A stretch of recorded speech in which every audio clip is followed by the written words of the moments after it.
Ladies and gentlemen, although I may not agree with your verdict, I respect your verdict. I respect you. I thank you for your time, and I have one more thing to ask you. You have to make a decision now, and that decision is it's going to mean the difference. If you sentence Megan Boswell to life in prison, she'll be released when she is probably 69 years old. That'll be 8. She's been in jail. You probably realize she has been in jail since she was 18 years old. She went to jail February 25th of 2020, and she hasn't been released. So with that said, if you give her a life sentence, it would be 51 years. That's what I'm asking you to do.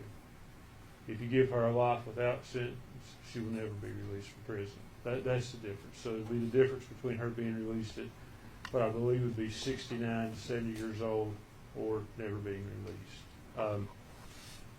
In doing this process, and Judge Goodwin will read you some very short jury instructions comparative to what you heard yesterday. You look at statutory aggravating factors and mitigating factors. And in this case, the state will submit the age of the child as the aggravating factor.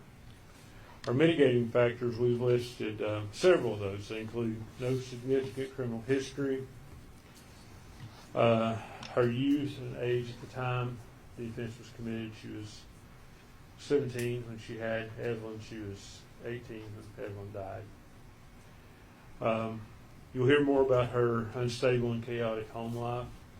You'll hear from her mother, Angela Boswell. She's here today. You'll hear from Angela about domestic violence that Megan witnessed between her parents. You'll hear from Angela about drug use that Megan witnessed her parents engage in.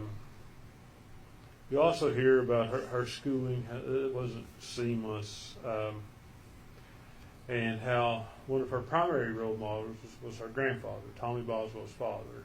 He died when I think she was 11 or 12 years old. You'll hear that. And finally, you'll hear a little bit about her younger siblings, Elijah and Charlotte. Elijah has a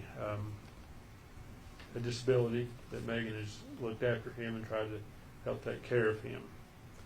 And then you're also feel free to look at any other thing you've heard in the proof and making that decision as far as a mitigating factor. Anything else you've heard in all the proof from any of the witnesses. And also you'll probably hear from Gail Kite. You've heard from her once before, but you'll hear a little bit more from her about the shape Megan was in when she came into her home. And you'll hear from we expect to call Mary Boswell. She is Megan's grandmother. I think most of you recognize the name Old Mommy at this point. You'll hear from her and what she witnessed and her participation in raising Megan. So it's a hard decision. It's not a light decision.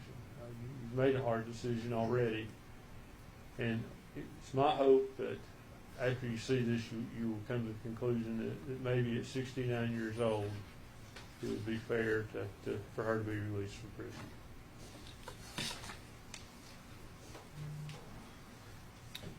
All right.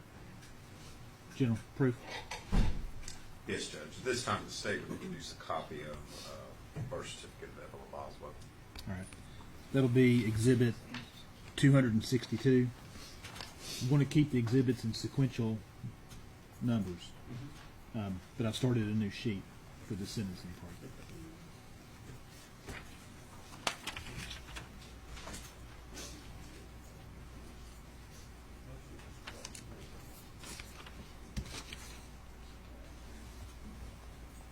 It'll be Exhibit 262.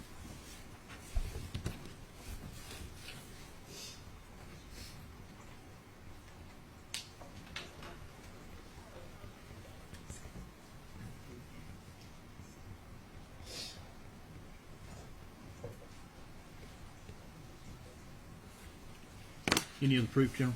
No, Judge. At the state address. All right. Mr. Scott? Should we call Angel Boswell? Angel Boswell.